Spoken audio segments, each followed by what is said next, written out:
So today is going to be a day that I'm going to harvest all this stuff and bring it in to process. I had a lot of tomatoes here on the counter, and there's more. It rained really heavy early this morning, and so I'm going to have a lot more tomatoes coming in.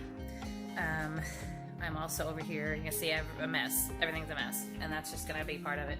A lot of kale, and it got some bug damage, so I've cleaned it, soaked it, done all the things to it, dried it, and now we are baking it, which is a quick way to dehydrate it, and I'm going to make kale powder with it. It's going to be a better way than freezing it. I don't have a deep freeze. I don't want a deep freeze, so if I can store it in a can or dried, that's how I would prefer to store it. So while this kale is going on, I'm going to go get some more tomatoes and I think corn out of the garden. Since I've been back to working, I have not minded the messy part of life. It's going to be how it is. Garden started coming in and work opened back up, so it just kind of is what it is right now. And it'll slow down here in August, believe it or not. Yeah, closing the line, pool stuff's all over the place. I left the shed open last night and it poured down. We got like 3 inches in a couple hours, so all that got soaked. My trifecta bag was outside. Luckily it was sealed real good, so it didn't get ruined, because that stuff I get what is it, the 15-pound bag? I get the bulk. There's no reason to mess around. I might as well just get it when it's in stock. So I came out and there's some blushing. It's not really a whole lot. Not really bright, but I'm going back to work tomorrow, so I'm gonna go ahead and collect them, process what's on the counter, and the corn is gonna get processed today, and I think I have green beans. So I came out with all my baskets and my scissors. These I like to use for corn. I don't know what we originally bought them for or where we got them, but they're really good for corn. And then these are good for beans and just things I don't want to throw in with my big maters. I just saw that my beloved basket has a crack in it. This was a gift, and when she gave it to me, she wasn't there. It was a teacher's gift, but I actually got a little teary-eyed. She doesn't know that, because it's just like you feel like somebody gets you, you know? And plus I'd never had one before, so it was just it was an amazing. I'm not going to throw it out even if it has a crack, because it was a gift. I will use it till the end of days. But to have separate baskets for my things that I'm going to harvest is going to make things go smoother, a lot less stressful. And then I can go over here with the small basket and get all the green beans. And the corn, I'll do that. I'm going to go ahead and do that, and I will come back because it is very humid, and I'm going to do it quicker if I'm not videoing it.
These are washed, sterilized jars.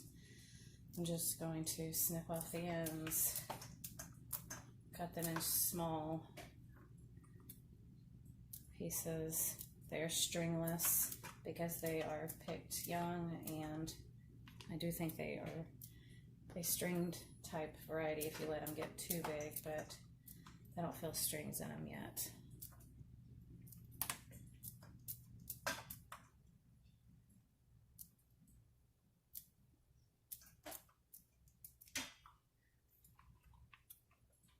Oops. Pack these in. I've already done the first 2 jars.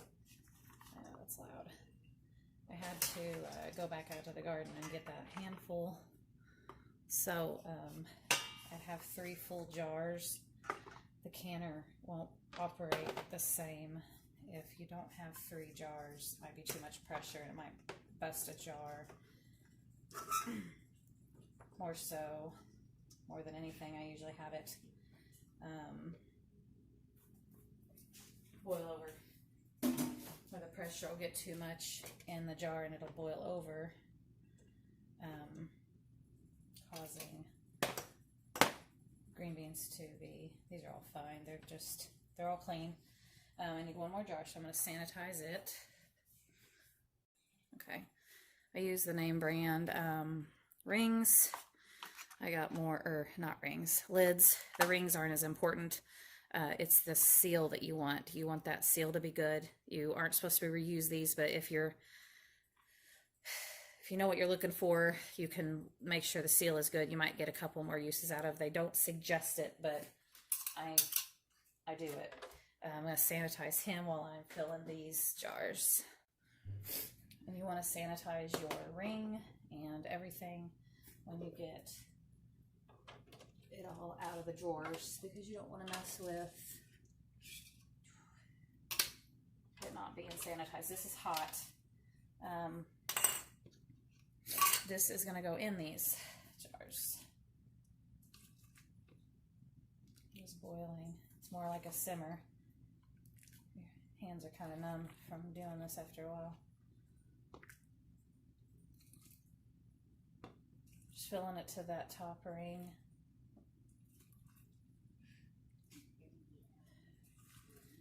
Right here.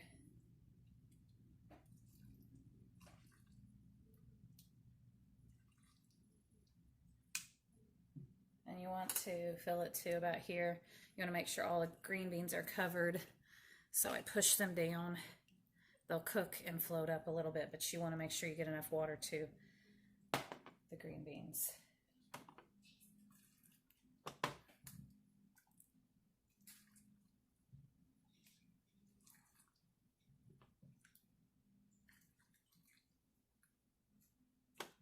A little bit more. Won't hurt. All right.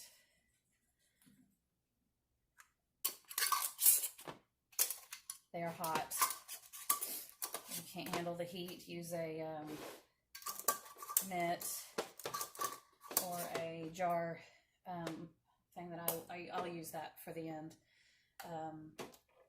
Just not too tight, just they call it finger tight, which is very not a very good term because that's different for everybody, but just where it starts to grab, because what it's going to do, it's going to release air out of it. I'm only doing 3 cans. I just space them out. The block on my lid is not shiny, but it's clean.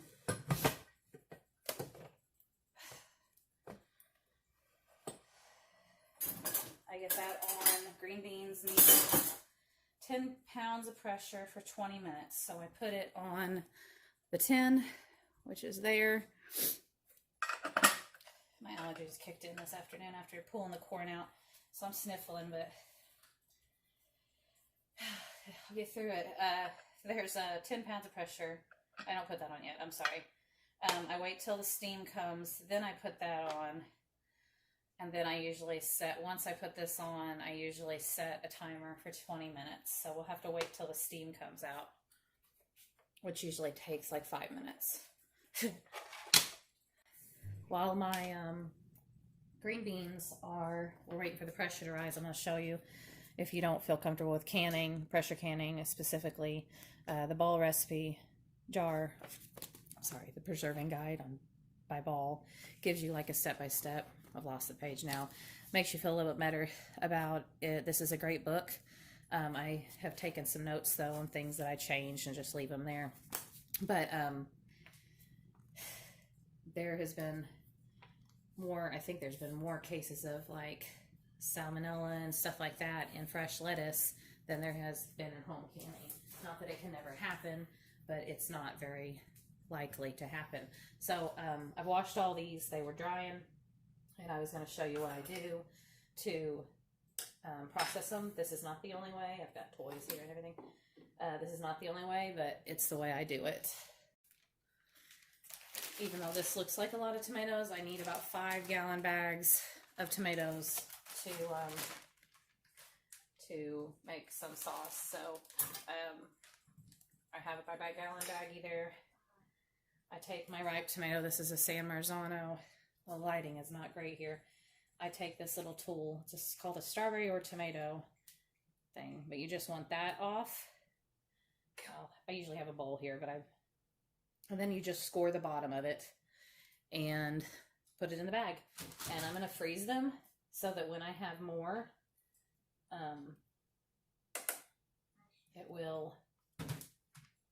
I'll just pull them out and the skin will just slip right off. That's what you want when you're making sauces, anything. Oh, see, he's got a little bit more.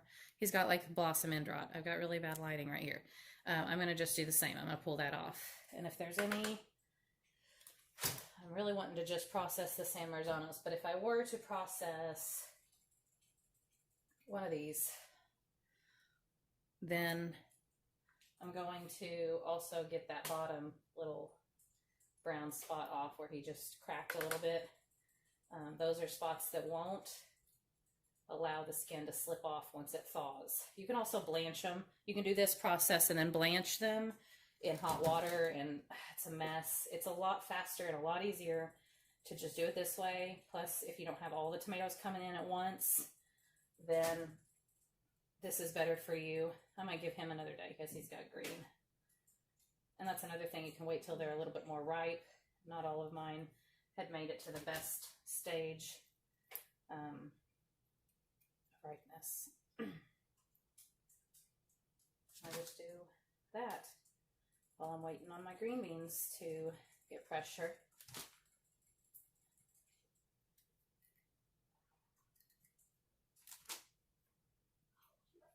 And that's some blossom end rot. So if I pull that off, well, he doesn't look bad, but sometimes in the bottom of that, it's more like moldy, yucky stuff. You don't want that. But he didn't have enough to worry about. If you are worried about it, don't can them. Just cut that off and eat them. They're fine. It's nothing to really worry about as long as you clean it properly. He needs another day. So they're not all quite ready. Some are more than the others.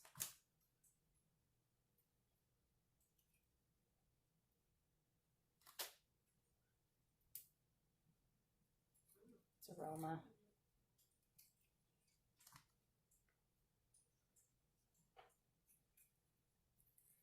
And some of these orangish ones I think are Kellogg's. They're like an orangish, they've got an orange to them. It's hard to tell.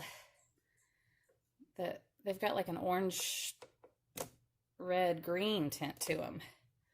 I think those are Kellogg's, and they're kind of smaller than I expected. These are the big rainbow. He's not striped like I thought he would be, but he's still pretty. And these are purple Cherokee, my favorites. See, he's got a lot of greening. And you put them up on the counter like this too. You put them on the stem side so they can evenly, if you set them on their bottoms, what's going to happen is this bottom part will ripen more than the top, and you're going to have a mushy bottom and green on top. Which a little bit of green is natural, but it's more about the texture They say to push in on them, but you know, you don't want to squish it too much. That's a rainbow, definitely. So we also have the kale going in here. We had it for lunch. We had the dinosaur kale for lunch. This is the Scotch curl kale. You can kind of hear how dry it is, and it will just crumble in your hands. So I will put that in a bowl to cool, which won't take long. And then we will put it through the food processor just to make a powder, and then I take a couple tablespoons and put it in a smoothie. This is ready. Over here, I'm just going to put the 10-pound pressure, and then I'll start a 20-minute timer. I actually did my dehydrator as well to compare the oven. We had a lot of kale. It was about 3 batches in the oven, so I knew it wouldn't all fit on the rack. And it looks like it's a little bit more green. They say, you know, when you heat it, you lose nutrients. But we had enough where we're going to have to preserve it in some way. And this was ready in about 4 hours. It's super dry. It's really good and crispy. The other stuff was done in about 30 minutes. But like I said, I had several batches, so it took about 2 hours to do any other batches. And I will just let this cool, clean up, and put this through the food processor and store it dry. A lot more effective since we don't have a deep freeze, as I said earlier.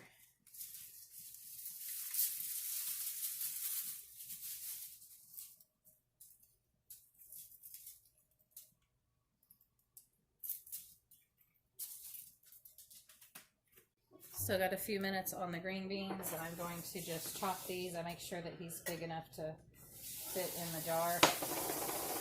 I'm going to make zucchini pickles. We ended up liking them a lot more than dill, or not dill. We're going to make these dill pickles. They're just out of a zucchini. More than cucumbers, because they're crispier. You can cut them however you want. That's the fun of home pickles. You want to get this out, and this is not bad. It's just not pickle worthy. So you can actually eat that raw, or you can cook it up or whatever. But this is the part you want for pickles.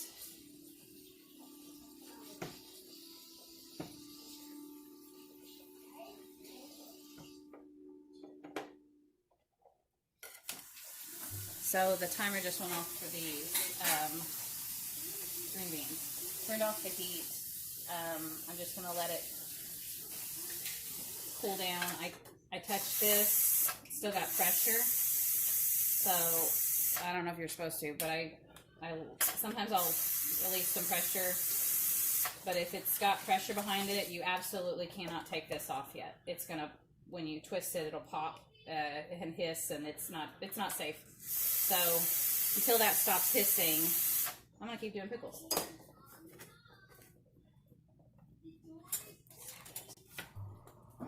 Got my jars filled, and I like to add the seasoning. I'm just using the packaging stuff today because that's what I got.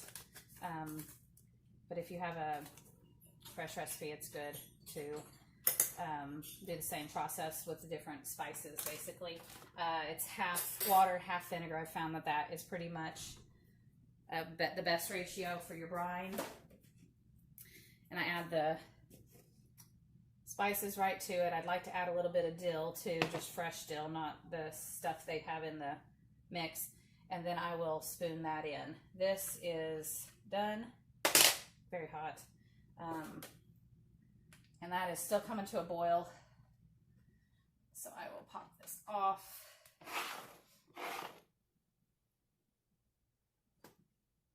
It's hot outside and it's getting hot in here.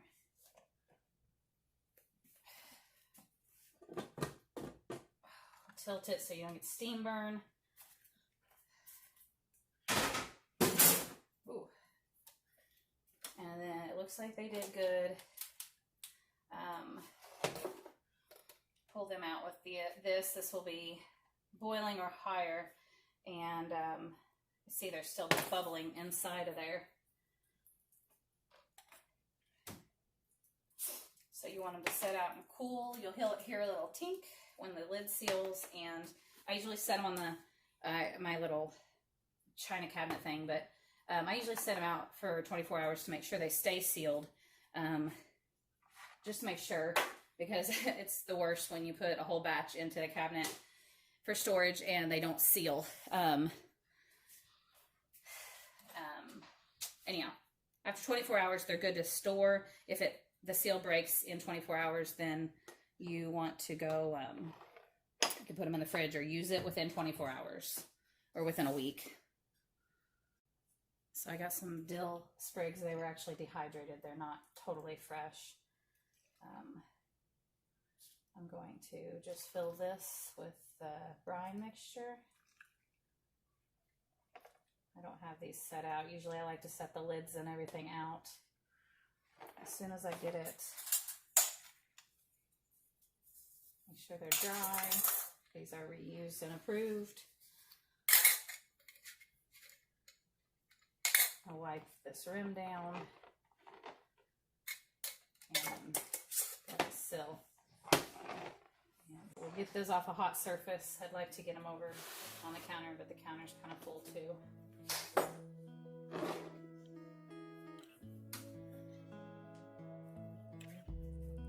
I'm not sure, but I think I did the exact amount of brine I'm gonna need.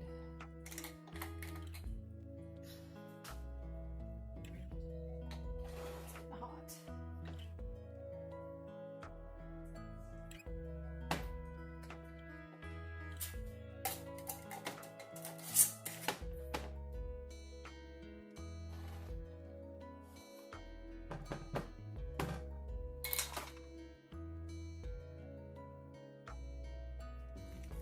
Have leftover. You can keep it or just pitch it. I have a little bit left over, but not much.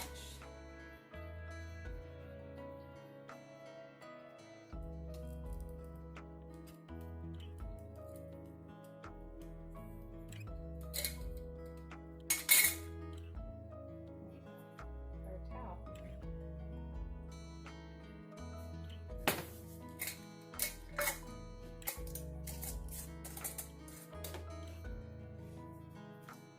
So I had 3 cans of green beans, just a small batch, 5 cans of zucchini pickles, and my kale powder. My tomatoes are in the refrigerator, or the freezer. This is stuff that was canned the other day, and I'm just waiting to see if it is gonna lose its seal. Did some Mexican corn and then some regular corn and 4 things of green beans in the pressure canner. Before somebody misunderstands, you're supposed to water bath these if you're not going to refrigerate them. Oh, I just made a spill. Don't water bathe them too long or they'll be mushy, and that's the worst for a pickle, to be mushy. So we're going to put them in the refrigerator once they cool off a little bit. So thanks for coming along with me today.